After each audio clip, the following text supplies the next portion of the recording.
Now, we'll kind of get the outline of the message first. अब हम एक प्रकार से पहले संदेश की रूपरेखा लेंगे।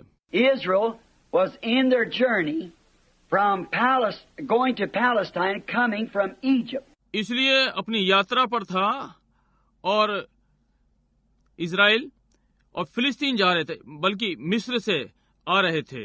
And the Lord was with them. And they were every enemy that raised up before Israel was moved out of the way. For God said He would send hornets before them and would drive out the enemy as long as they walked in obedience to His command.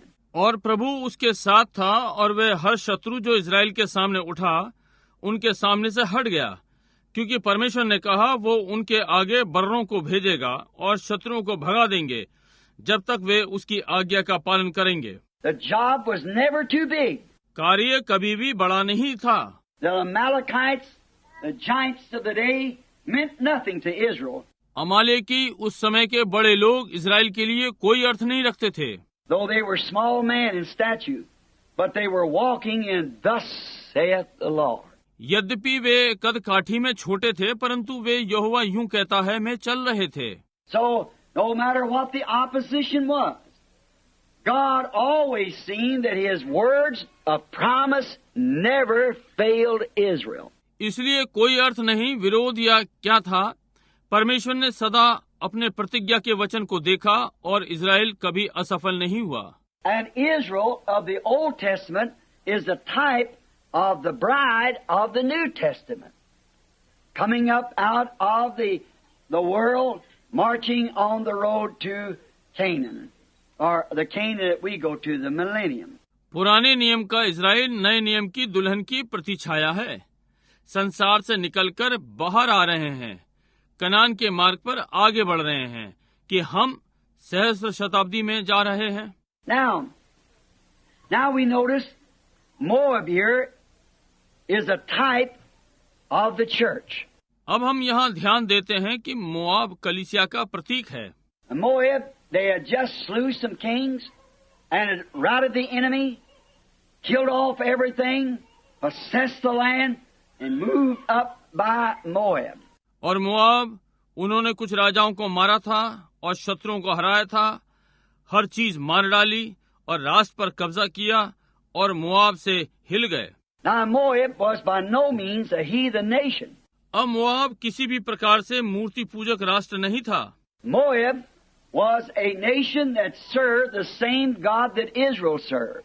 Moab ने उसी परमेश्वर की सेवा की जिसकी Israel ने सेवा की। And the land of Moab was originally started with Lot's son by his own daughter. और मोआब राष्ट्र मूल रूप से लूत के पुत्र से आरंभ हुआ, उसकी अपनी पुत्री के द्वारा।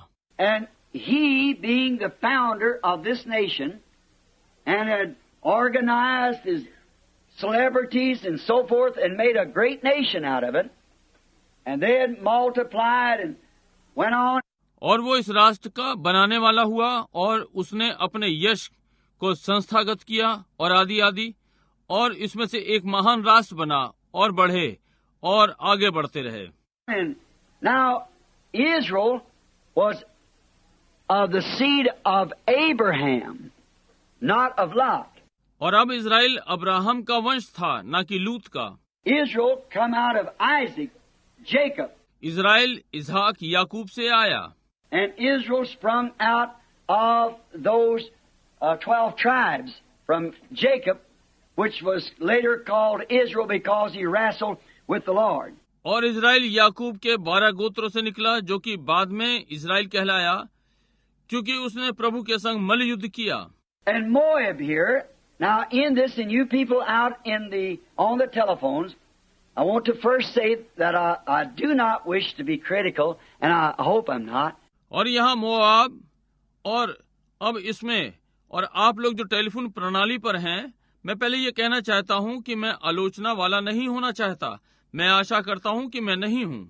But the message that's been given to me, I must be faithful to that message, or I'll be a hypocrite.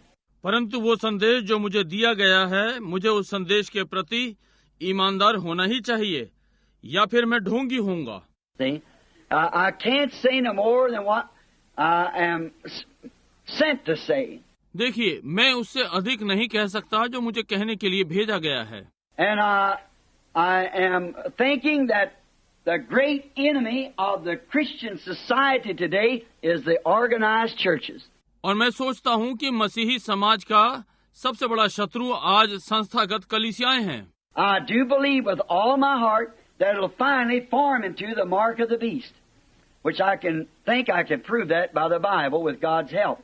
मैं अपने पूरे हृदय से विश्वास करता हूँ और अंत में ये पशु की छाप में बदल जाएगा, जो कि मैं सोच सकता हूँ मैं परमेश्वर की सहायता से बाइबल से सिद्ध कर सकता हूँ। I have already done it. मैं इसे पहले ही कर चुका हूँ। That it will form into the mark of the beast in the federation of the churches. कि ये पशु की छाप का रूप लेगा कलीसिया के संघ में। Because God never did at any time ever recognize an ordained church, organized church. Never. क्योंकि परमेश्वर ने कभी भी किसी समय में भी संस्थागत कलीसिया को मान्यता नहीं दी, कभी नहीं। He never did do it, and every time that man made an organization, the Spirit of God left it and never did return again. उसने ये कभी नहीं किया, और हर बार मनुष्य ने संस्था बनाई तो परमेश्वर का आत्मा इसे छोड़कर चला गया और फिर कभी भी वापस नहीं आया। Ask any historian, or you may be a reader yourself. किसी भी इतिहासकार से पूछें या आप स्वयं पढ़ सकते हैं। Never. When they organized, God laid it on the shelf, and that's where it went. It stayed from then on.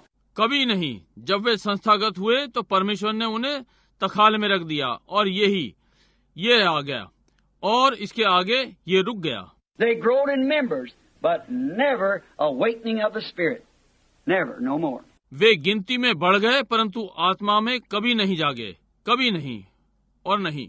Moab here is a type of such, because they were a organized nation in their own land, like in their denomination.